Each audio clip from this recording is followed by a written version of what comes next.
Saudações aos que nos acompanham. Meu nome é Flávia Vinhais e esse é o canal Ponto de Partida das Ideias. O tema do nosso vídeo de hoje é arcabouço fiscal.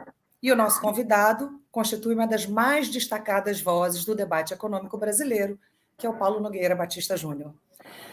Como seu currículo é muito extenso, eu vou citar apenas duas atuações suas de grande relevo. Ele foi diretor executivo do FMI, o Fundo Monetário Internacional, em Washington, e foi vice-presidente do novo Banco de Desenvolvimento, criado pelos chamados BRICS, Brasil, Rússia, Índia, China e África do Sul. Seu livro mais recente se chama O Brasil Não Cabe no Quintal de Ninguém, publicado pela editora Leia. Seja bem-vindo, Paulo. Indo direto ao assunto, explica para a gente, o que é arcabouço fiscal? Obrigado, Flávia. Vou tentar explicar em 15 minutos um assunto da maior complexidade, esse chamado arcabouço fiscal. Tem vários termos para se referir a esse arcabouço, pode se chamar de regime fiscal, ou de regras fiscais, ou de marco fiscal, e essa multiplicidade de sinônimos causa, às vezes, alguma confusão. Arcabouço tem a vantagem de rimar com calabouço, que é um dos riscos que surgem quando se impõem regras fiscais. Mas a definição de regime fiscal, marco fiscal, ou arcabouço fiscal é sempre a mesma. É um conjunto de regras que procura disciplinar a política fiscal de um governo e criar um horizonte de suposta confiabilidade. Na prática, esse conjunto de regras pode descambar na sua formulação, na sua aplicação, por um amontoado de regras. É o que, infelizmente, aconteceu, pelo menos em parte, com o arcabouço fiscal implantado ou em vias de implantação no Brasil em 2023. Mas antes de entrar no caso brasileiro, vou fazer uma brevíssima explicação de ordem geral sobre o que significa esse debate sobre regras fiscais.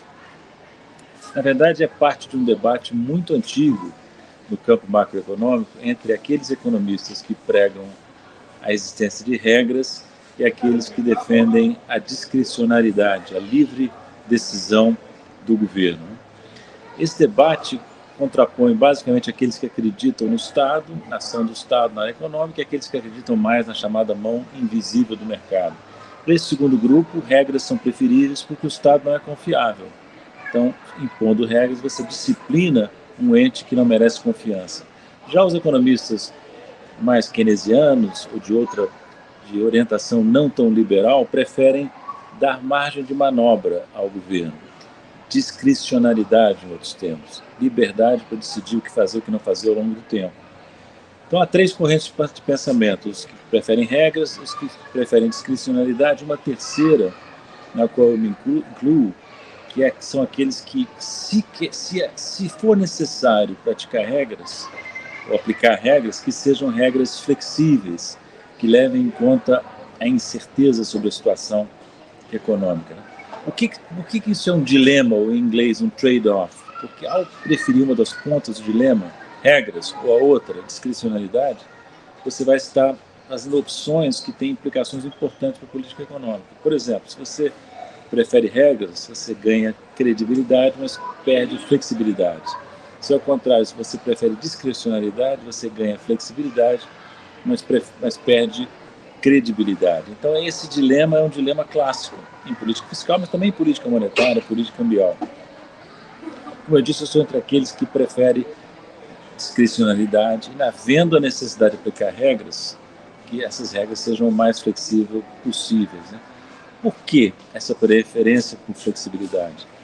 É simples de explicar, é ao mesmo tempo complexo e simples, mas eu acho que pode ser reduzida a uma explicação essencialmente simples que capta o essencial da situação, do problema.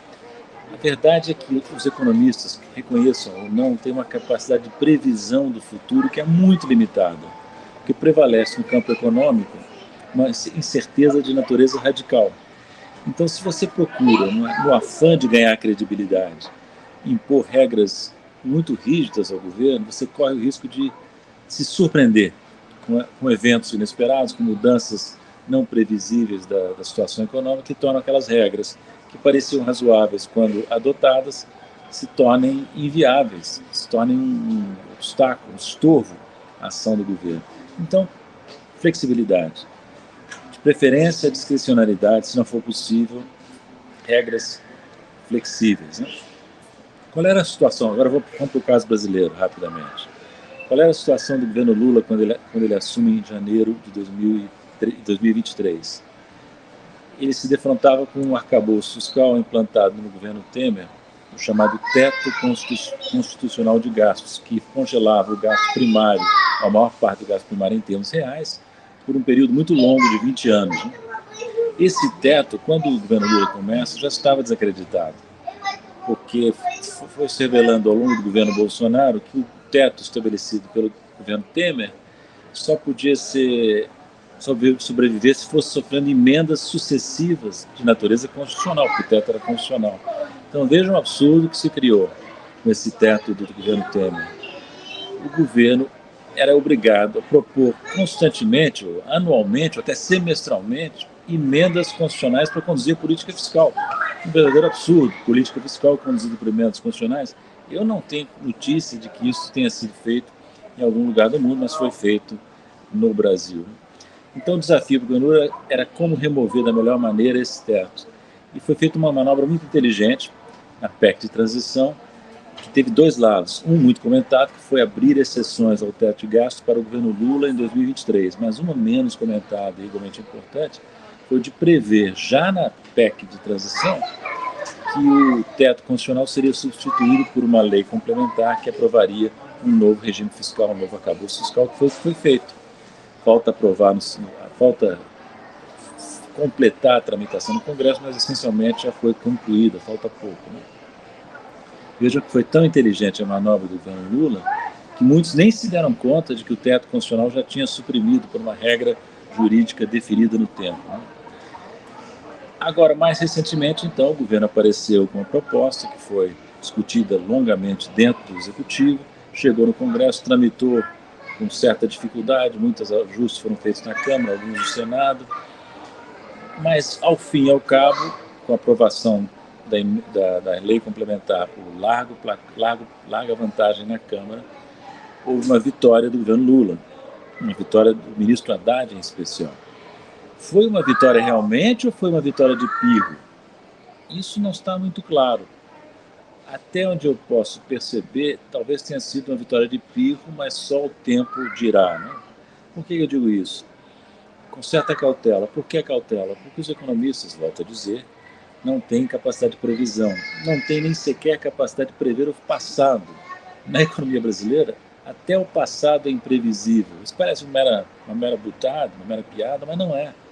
É que a economia é uma ciência tão marcada por incerteza radical que mesmo ao tentar interpretar o passado, interpretá-lo por meio de um encadeamento de causas e efeitos, de preferência quantificáveis, o economista esbarra em dificuldades intransponíveis e nunca consegue dar uma explicação inequívoca para o passado. Por isso mesmo que a previsão do futuro se torna tão difícil. Né? Então, não é fácil interpretar o que aconteceu com a política fiscal brasileira, nem o que vai acontecer. O que pode ser dito, entretanto? Algumas coisas sim. Por exemplo, o novo arcabouço fiscal, o regime fiscal sugerido pelo governo Lula e aprovado no Congresso, é melhor do que o teto, sem dúvida. Ele é infraconstitucional, como eu disse, é uma lei complementar que dá mais flexibilidade. Não vai ser mais preciso conduzir a política fiscal por emendas constitucionais. Ele admite algum crescimento do gasto real primário, coisa que o teto do Temer não permitia. Ele tem um horizonte mais curto, que é mais realista, 4 anos e não 20, 4 anos do governo Lula. Né? E ele prevê uma banda para a meta fiscal do resultado primário que dá alguma flexibilidade. Ok, são as vantagens. E as desvantagens? Não são pequenas também. Por exemplo, o governo introduziu travas no gasto. Existe um outro teto de gastos dentro do novo arcabouço, não tão inflexível, não tão exigente quanto o do governo Temer, mas existe também, o teto continua. E no Congresso foram acrescentados gatilhos, alguns já havia na proposta do Executivo, e acrescentaram mais gatilhos que tornam o regime mais rígido. Toda vez que o governo não cumpre a meta, ele é obrigado a aceitar certas sanções, no sentido de é obrigado a adotar medidas que compensem o excesso em relação às metas. Uma espécie de punição à política fiscal. Né? Além disso, as metas propostas pelo ministro Haddad são ambiciosas. Por exemplo, 0 de déficit primário, equilíbrio primário, já no ano que vem, já em 2024. É factível isso? Talvez seja. Será mais factível se a economia estiver crescendo. Ora, a pergunta que se pode fazer, será que não depende justamente da política fiscal o crescimento que garantiria o equilíbrio primário? Então é um catch-22, né? Você tem uma situação em que a política fiscal pode ter se tornado excessivamente rígida, o que vai dificultar o crescimento, que facilitaria o atingimento das metas ambiciosas propostas. Essa é uma coisa. Então, o que saiu do forno parece, no meu entender, restritivo demais. Segundo, complexo demais. Foram sendo feitos ajustes, exceções, inclusões no Executivo, depois mais ainda na Câmara, um pouco mais no Senado, que tornam o sistema muito difícil de compreender, até difícil de avaliar, porque são tantas as idas e vindas, são tantos ajustes, exceções, inclusões, que você acaba não ficando claro para você se o negócio, qual é a natureza do regime em termos de grau de inflexibilidade, né? Então vocês vejam que há duas dificuldades, uma dificuldade inevitável de interpretação macroeconômica e uma dificuldade institucional, porque o que foi criado é um verdadeiro balaio de gatos, como eu dizia no início, mais um acúmulo de regras do que propriamente um arcabouço, do que propriamente um conjunto consistente de princípios, né? Em conclusão, eu diria que o arcabouço fiscal atual, que está em vias de ser completado, aprovado, é mais restritivo do que seria desejável e mais complexo do que seria desejável. Aliás, a complexidade vai contra justamente o objetivo de gerar credibilidade, porque um sistema, um regime pouco compreensível, pouco transparente, tem menos capacidade de gerar a credibilidade que se desejaria. Permanece, entretanto, o seguinte: o teste desse arcabouço, proposto pelo governo Lula, proposto pelo ministro Haddad, virá no futuro. As perguntas que nós teremos de fazer ao longo do tempo é o seguinte: esse arcabouço, ele é consistente com a preservação do crescimento? Ele é consistente com políticas sociais distributivas que dependem da política fiscal do governo? Em caso afirmativo, nas duas perguntas, as ressalvas que eu acabei de fazer, que outros economistas também fizeram, pouco ou nada significarão na prática, né? Nós teremos, então, o sucesso, nesse caso, da política fiscal, do arcabouço fiscal proposto pelo governo Lula. Para terminar, a Flávia Vinhas me pediu que desse duas referências. Eu vou dar uma mais específica e outra mais geral. A mais específica é um artigo que acaba de ser publicado na revista Insight Inteligência, chamado Arcabouço Fiscal, entre Sila e Charybdis. Arcabouço Fiscal, o tema desse artigo é exatamente o mesmo que eu tratei aqui de maneira mais breve. E a referência mais geral é o livro mais recente, que a Flávia teve a gentileza de já mencionar, o meu livro mais recente, que é O Brasil Não Cabe no Quintal de Ninguém, que discute temas macroeconômicos e também a minha experiência no Fundo Monetário e no Banco dos BRICS. Obrigado.